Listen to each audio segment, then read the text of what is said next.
Dans cette vidéo, je vais vous parler d'un roman de Noël. Oui, je sais, c'est totalement hors saison, mais c'est la suite d'une série, et puis voilà, je vous le chronique, et puis peut-être que vous le garderez pour plus tard.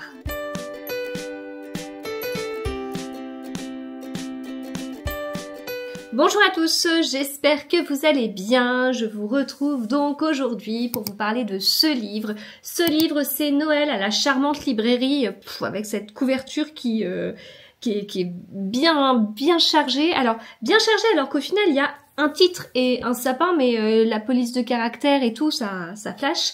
Et donc, c'est un livre de Jenny Colgan. C'est le tome 4 de cette série de la charmante librairie. Alors, est-ce que j'ai l'ordre de cette série? Oui.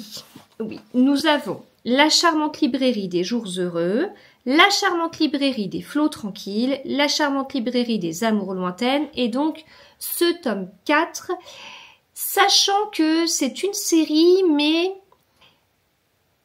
vous allez être très étonnés par ce que je vais vous dire, les tomes pourraient se lire indépendamment.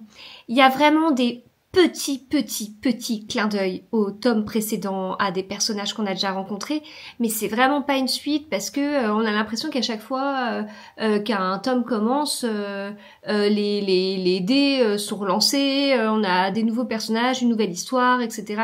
Donc c'est assez particulier, je trouve, comme série, et j'ai tendance à l'oublier, si bien que quand je commence un tome, je me dis ah oui, mais je me souviens pas trop, etc. Mais en fait c'est pas grave qu'on se souvienne pas trop, puisque tout est rejoué comme je le disais. Avec Jenny Colgan, c'est toujours très cosy. Moi, j'apprécie beaucoup. Je me rappellerai tout le temps, mais si vous me suivez depuis un moment, notamment lors de mes reconfivlogs, vous devez vous souvenir quand j'ai découvert La Petite Boulangerie du bout du monde. Je l'avais lu, lu en papier. Mais ce livre, j'étais tellement dedans, j'aurais pu marcher dans la maison pour aller d'un point A à un point B en lisant mon livre. J'arrivais pas du tout à m'en décrocher. Et en fait, depuis les autres livre que j'ai lu d'elle, donc la suite de La Petite Boulangerie, cette série de La Charmante Librairie. Alors il y a aussi d'autres séries, il y a Cupcake Café, la série Au bord de l'eau. Donc ces deux séries-là, je les connais pas, mais les séries que j'ai écoutées, les séries que j'ai lues, je les ai principalement écoutées en version audio, mis à part le premier tome de La Petite Boulangerie du bout du monde. C'est bien et c'est pas bien. C'est bien parce que c'est vrai que ce sont des histoires plutôt fraîches, agréables. On est sur ce qu'on appelle du feel good. Dans ma bouche, c'est pas du tout un mauvais mot. Dans ma bouche, un feel good, ça veut dire qu'il se sent bien, qui fait du bien, un livre qui fait du bien. Et est-ce qu'on peut cracher sur ça? Est-ce qu'on a envie de dire non, moi vraiment, j'aimerais un livre qui me fasse pas du bien, s'il vous plaît. Je veux aller mal, je veux vraiment aller très mal, et j'aimerais que ce livre me fasse mal. Non, on peut pas dire ça. Le feel good, ça fait du bien et c'est agréable. Peut-être pas pour tout le monde tout le temps. Peut-être à petite dose pour certains, etc. Mais bon, globalement, moi j'ai tendance à dire, je vais pas cracher sur un livre qui me fait du bien. Et du coup, ce style se prête, d'après mes critères, d'après moi ce que j'aime passer en audio, ce style se prête tout à fait à l'audio. Mais je reste avec ce souvenir de quand j'ai découvert La Petite Boulangerie du bout du monde en version papier. Et c'est vrai que cet énorme bien-être, en fait, cet énorme feel good, sentiment de feel good justement, eh bien, je l'ai moins ressenti avec les versions audio, parce que des fois j'ai un petit peu décroché dans ma lecture. Enfin, quand je dis ça, j'imagine que si vous êtes là, c'est que vous aimez suivre mes vidéos et donc qu'il y a une certaine bienveillance. Mais je le précise quand même, quand je dis ça, je suis pas du tout quelqu'un qui lit en diagonale, qui lit un mot sur deux, etc. Quand je dis que je décroche un peu de ma lecture, parfois en audio, c'est parce que je conduis dans Paris et que conduire dans Paris, ça peut être vouloir tourner quelque part, et donc traverser une voie de bus qui est en réalité remplie de bus, taxis, vélos, et de pas savoir si on peut tourner, et de se dire j'y vais pas, alors il pleut, c'est la nuit, et là, je suis un petit peu moins attentive à ce qui a pu se passer 30 secondes sur 10 heures d'écoute. Ça va. Hein, voilà, peut-être 3 fois 30 secondes sur 10 heures d'écoute. Ouais, là, ces derniers temps, c'est vraiment une question que je me pose sur les Jenny Colgan, parce que je vous dis, j'apprécie vraiment les écouter. Je me souviens en avoir écouté pas mal lorsque je customisais des mugs. Alors quand je customise des mugs, et d'ailleurs j'espère en refaire bientôt, quand je customise des mugs avec cette activité créative, eh bien je suis beaucoup plus concentrée sur mon livre audio. Et donc oui, je peux passer des bons moments, mais je me demande, c'est un peu cette chronique devient mon rapport au livre audio. Qu'est-ce que j'aime écouter et qu'est-ce que j'aime lire en papier? Ce que j'aime lire en papier, quelque part, ce sont les livres qui me tiennent le plus à cœur. Les polars, voilà. Je peux quand même écouter certains polars, mais alors dans ces cas-là, ça va être dans certaines conditions, notamment au moment où j'enregistre. J'ai écouté il y a pas très longtemps un polar, mais alors du coup, j'ai fait en sorte d'être hyper attentive à ma lecture et tout parce que je voulais rien laisser passer. Mais j'aurais tendance à mettre du feel good en audio et du polar en papier. En très résumé, sachant qu'il n'existe pas que 2 genres dans la littérature. Mais là, pour Jenny Colgan, qui entre tout à fait dans la case feel good, je sais pas. Je me demande si les prochains, je vais pas les passer en papier. Et pourtant, j'ai écouté, mais la plupart des romans de Karen Pont en audio, mais quel régal! Si vous me suivez depuis 1 an et demi, vous avez dû me suivre à enchaîner les Karen Pont en audio, mais ça a été pour moi les meilleurs livres audio, à la fois par la voix et puis par l'histoire, en fait, vraiment, qui était trop bien, mais j'étais tellement accrochée aux histoires et tout. Ces romans à Karen Pont sont courts et le rythme il est plutôt plus rapide peut-être que les Jenny Colgan. C'est peut-être pour ça en fait. Là le Jenny Colgan, celui-ci il fait 430 pages. Peut-être qu'il y a je vais pas dire des phrases de trop, mais peut-être qu'il y a des choses qui peuvent faire un peu plus où j'en profite moins. Bon, en tout cas, il me reste des Jenny Colgan à lire et je songe fortement, vous l'avez compris, à les passer en papier. On va peut-être passer à mon avis sur le livre, hein. C'est pour ça que vous êtes là à la base. En même temps, sur un livre de Noël. Alors, on est à Édimbourg à la période de Noël. Pour la deuxième partie, vous l'avez compris. On suit Carmen. Carmen, c'est un personnage qui m'a beaucoup touchée. Parce que on va la suivre alors qu'elle a des soucis professionnels et donc elle doit se reconvertir. Il y a aussi des choses dans sa famille qui sont pas claires et ça va s'éclaircir parce qu'en fait on va comprendre aussi les points de vue de chacun et c'est hyper bien décrit parce que Carmen, elle a une sœur, elle pense que sa sœur pense ça d'elle, elle a pas tout à fait tort et inversement et en même temps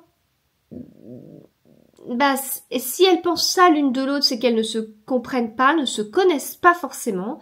La mère de Carmen, elle facilite pas les choses. Elle n'est pas là pour volontairement créer du conflit, mais par ce qu'elle fait, ça revient un petit peu à ça. Enfin, sur des petites touches, quoi, mais bon. Et on va se retrouver eh bien dans une librairie. Carmen va s'épanouir sur certaines choses. Elle va rencontrer 2 hommes. On va se retrouver avec une partie romance dans ce livre. Et au début, je savais pas lequel je préférais. En fait, on se retrouve dans un triangle amoureux. On est dans un livre de Jenny Colgan. À la fin du livre, Carmen, elle va pas finir avec les 2. C'est pas possible, c'est pas dans l'esprit de Jenny Colgan, c'est parce que les lectrices veulent, etc. Donc forcément, Carmen, elle va se retrouver avec l'un des 2. Ok. Lequel? Parce que ils étaient pas parfaits, mais en même temps, ça ces derniers temps, je vous le dis beaucoup, moi j'aime bien quand les personnages ne sont pas parfaits. Mais ils étaient vraiment pas parfaits du tout. Il y en avait un où on a l'impression que ça matchait mieux, mais alors franchement, il y en avait un avec lequel on a l'impression que ça matchait moins, mais il était peut-être un peu plus sympathique. Et donc en fait, c'est la première fois que ça m'arrive parce que dans ce style de livre, quand il y a un triangle amoureux, en fait les deux pourraient être bien, mais il y en a un, on a une préférence, mais il y a quand même, enfin je pense aux enquêtes d'Anna Svensson côté Cozy Mystery, où l'autrice elle joue beaucoup en mettant les qualités de l'un en avant dans un tome, et puis à l'inverse dans le tome suivant, et on va vraiment hésiter, mais je pense que parmi les lectrices, il y a autant de personnes qui sont pour la team Mike que de personnes qui sont pour la team Norman, et aussi tout dépend où est-ce qu'on en est dans la série. Parce que à la fin de certains tomes, on va détester un personnage et puis à la fin d'un autre, on va détester l'autre. Voilà.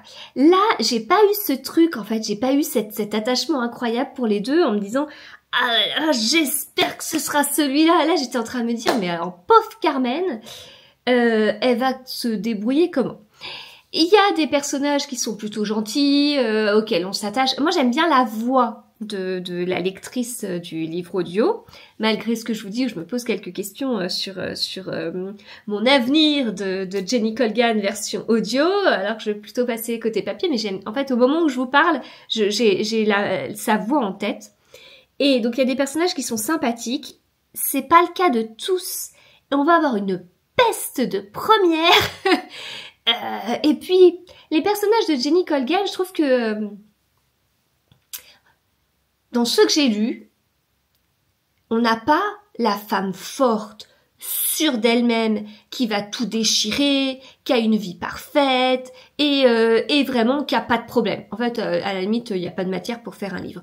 On a des personnages féminins qui sont sensibles, qui sont imparfaits, qui doutent. Vraiment qui doutent en fait, elles sont pas sûres d'elles. Et du coup, elles sont vraiment attachantes. Mais alors, elles peuvent se faire bouffer par certaines. Et alors là, en l'occurrence, mon Dieu, quelle peste, quoi. Voilà, c'est tout. Donc, en résumé, il y avait deux potentiels amoureux et je savais pas lequel j'aimais bien au début, mais après, c'est bon, j'ai trouvé. Et j'ai trouvé celui que je préférais. Et on avait une peste, on a une sœur qui est un peu peste, mais... après, voilà, on comprend davantage, mais ça c'est hyper humain en fait.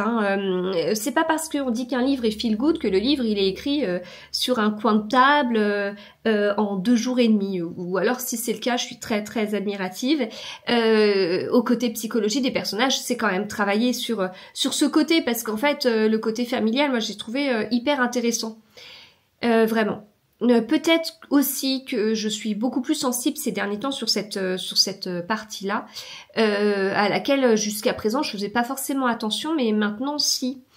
Et ça me touche davantage parce que ça fait partie aussi de ce que j'aime retrouver en ce moment, de ce qui peut m'aider au quotidien, dans mon psychanalyse ou je ne sais quoi, mais en tout cas voilà, ça m'aide.